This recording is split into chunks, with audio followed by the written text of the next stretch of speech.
EDU 518 Portfolio Assessment Cycle by Jerica Mavon.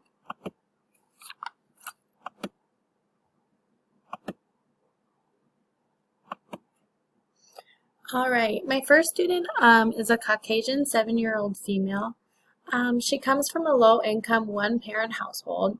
She has a really tough home life, and this year she has had to deal with a life situation that would be very hard for any individual, adult, or young child.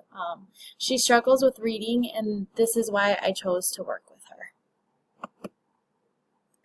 At the beginning of the year, I gave student 1 the sales literacy assessment. This assessment includes fiction and nonfiction texts. I gave her a running record starting with a level 1 pattern text. She was unable to read one word correctly. She would look at the pictures and would make up information from looking at the illustrations. Here is an example of her running record. As you can see, she is not even looking at her text, or at the text. Her words do not visually match up. Because of this, I decided to work on print concepts right away. During our first mini conference, we talked about looking at words, at the words when we read the text. She caught on to this concept right away, and we worked on accuracy and decoding from there on. In Madison, we use Words Their Way for phonics and spelling. I gave student 1 the primary spelling inventory, and as you can see, she tested out of initial and final consonant sounds, but was unable to test well on short vowels. I was bummed to see that she tested low in this area. As a whole group, we worked on short vowels from August until October when I tested the students individually. On the second day of first grade, I gave my students the hearing and recording sounds assessment. I read aloud the sentence, "The bell started to ring. It was time for school to begin." I read the sentence twice to the students. She was able to get 7 out of the 36 phonemes and 1 out of 12 words correct. Even though this is very low, this is what I was seeing from a lot of my students throughout the class. She was given the NWEA assessment at the beginning of the fall. Our whole district does it, first through 12th. She scored a RIT score of 169, which is above the norm grade RIT score. However, with what I see in the class, this does not correlate with my data. The assessment is 44 questions long, multiple choice, and is read to the students. I believe that this played a crucial factor in her score and why I wasn't seeing, why it didn't match up with what I was seeing in the classroom. After triangulating the following data, goals that I worked on with student one, and continued to work on are print concepts, decoding, accuracy, high frequency words, as well as book choice, just to engage her more when it comes to reading. I have pushed back working on comprehension because I believe that if she is struggling to decode and read accurately, she will be unable to comprehend the story. Student 1 is now reading at a level 5-6, so I plan on having her read a text a few levels down and work on comprehension from there.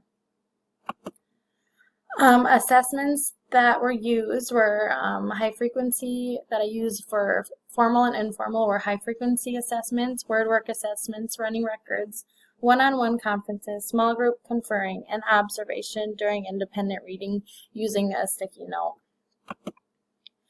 Here are some examples of informal and formal assessments I use. So my conference sheet, my word work assessment, high frequency assessment, and then a running record assessment. Home to school communication. To communicate with her parents, I would send home school communication slips. However, I never received feedback, and I don't believe they were actually being received. I also send multiple reading handouts that help parents with their students' readings throughout the year. My second student is a Caucasian 6-year-old male. He comes from a low-income, one-parent household as well. His mom loves him so much, and he is very motivated to learn and love school. He struggles with reading, and therefore I chose to work with him as well. Again, I gave him the sales assessment. He bounced around from word to word. For example, he might have read 3 terms on one page and would move to the next page and bounce back. He was unable to read the lowest level pattern text and received 27 out of 42 errors. However, here is his running record. He would also make up words using the illustrations. However, he was able to get some of the words, so I was happy with that. On the primary spelling inventory, student 2 also was able to do well on the initial and final consonants. However, he failed to score well on short vowels. Because of this, I put him in the short vowel group along with student 1. On the hearing and recording sounds, he was able to score 4 out of 36 phonemes and 0 out of 12 words correct. This was probably my lowest score that came from this assessment. On his NWEA fall assessment, he scored a 145, which is way below the norm grade and district grade mean RIT score. I saw much more correlation between his assessment and the data that I have from the classroom. After triangulating the following data, goals that I have worked on with student 2 and continue to work on are print concepts, decoding, accuracy, and high frequency words.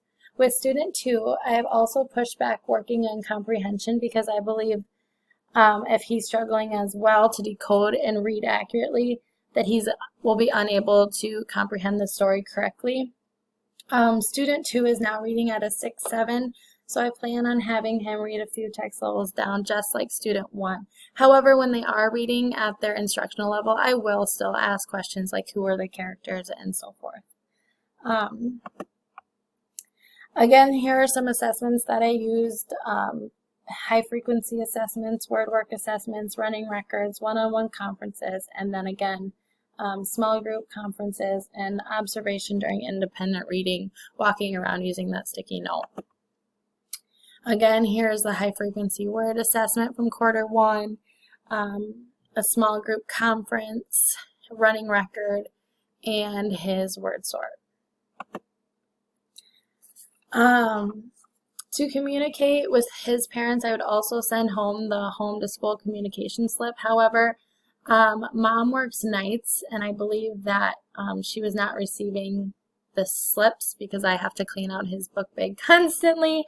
And so, and then again, I also send multiple reading handouts that help parents with their students' reading. So, as an educator, I have grown so much this semester and within my summer classes or courses. I have learned that there is more than one piece to the puzzle.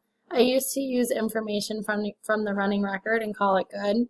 However, I now understand to triangulate the data and use all of the assessments to help me piece together information that allows me to understand the student and understand where I need to go academically with that student.